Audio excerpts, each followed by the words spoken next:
pribado nga sektor sa Iloilo City nagaapila sa national government sang dugang nga COVID-19 vaccine. Nagtingob puwersa ang pribado nga sektor sa Iloilo City agod magpanawagan sang dugang nga COVID-19 vaccine. Nagpadala sang sulat ang Ayala Business Club Iloilo, Popa Agriculture Cooperative, Philippine Chamber of Commerce and Industry Iloilo sa National Interagency Task Force na nagahingyo sang dugang nga supply sang bakuna batok COVID-19.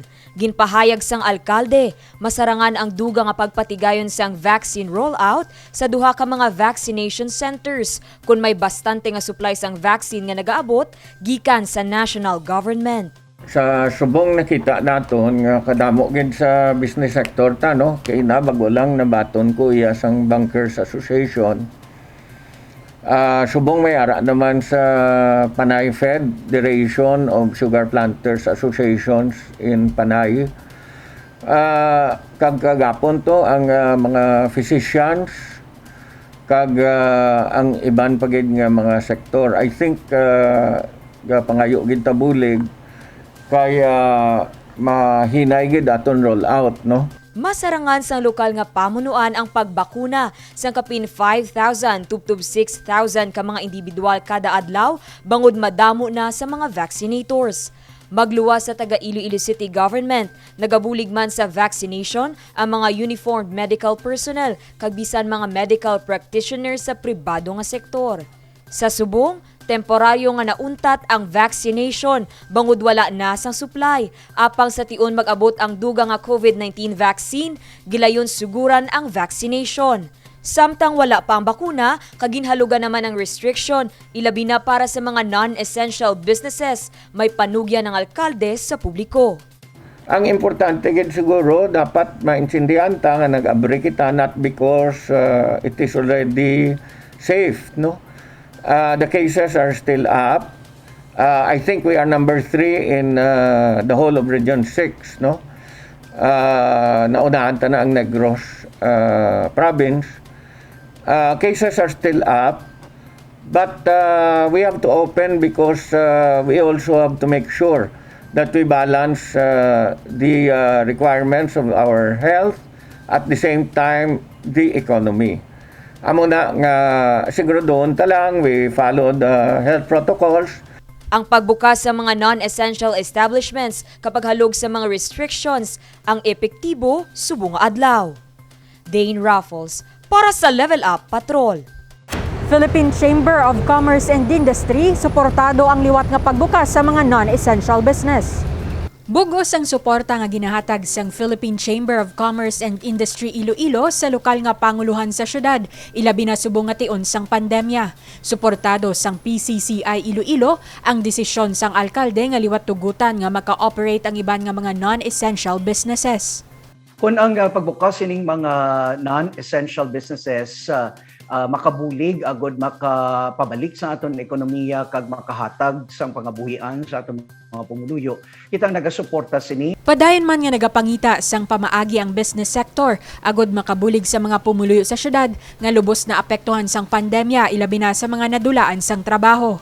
Padayon man kita nga nagapangita sang pamaagi nga makahatag sang trabaho sa aton nga mga workers whether in the essential or non-essential fields because naibalawan naton nga critical ining employment para sa ila.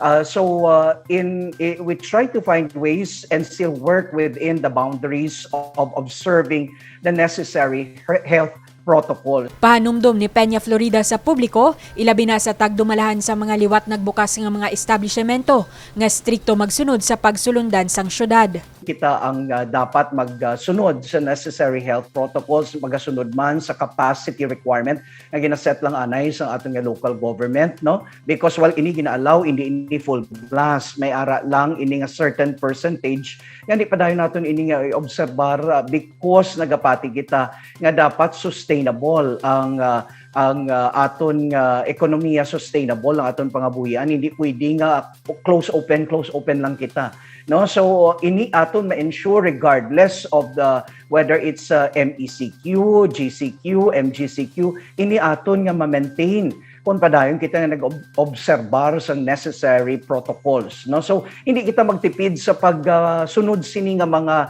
requirements because ini lang ang aton subong anay nga depensa in the absence of the vaccines. Ginpasiguro man sini sa lokal nga panguluhan nga padayon ang pagkooperar kag pagsuporta sang business sector sa anuman nga lihok ang igapatigayon para sa kaayuhan sang syudad. Divine Singh para sa Level Up Patrol. Mga Dole Tupad recipients ang nagabulig sa pagtanom sa mga pocket forest sa Iloilo City. Alas 6 pa lang kay nasang aga, yara na sa Iloilo Floodway si Armando Dairit. Upod sini ang kapin 35 ka mga recipients sang Dole Tupad. Silang nagpangtanom sang linibo ka mga fire trees, kagiban pa nga mga fruit-bearing trees sa ginakabig pocket forest sa Iloilo City. Ang mga fire trees ang kapin 12 katapak ang kataason, kag iban sa mga ini ang nagabulak na. At the moment, ari kami di sa floodway kay nakapabuli kami sa ila na ang mga tanom naton kay ginasaka sa mga ilamon, gina-weeding nila. Nagatindo ka we are planting new ones with this regard. So at the moment they are all here and they are also weeding up the what's called our forest, pocket forest. So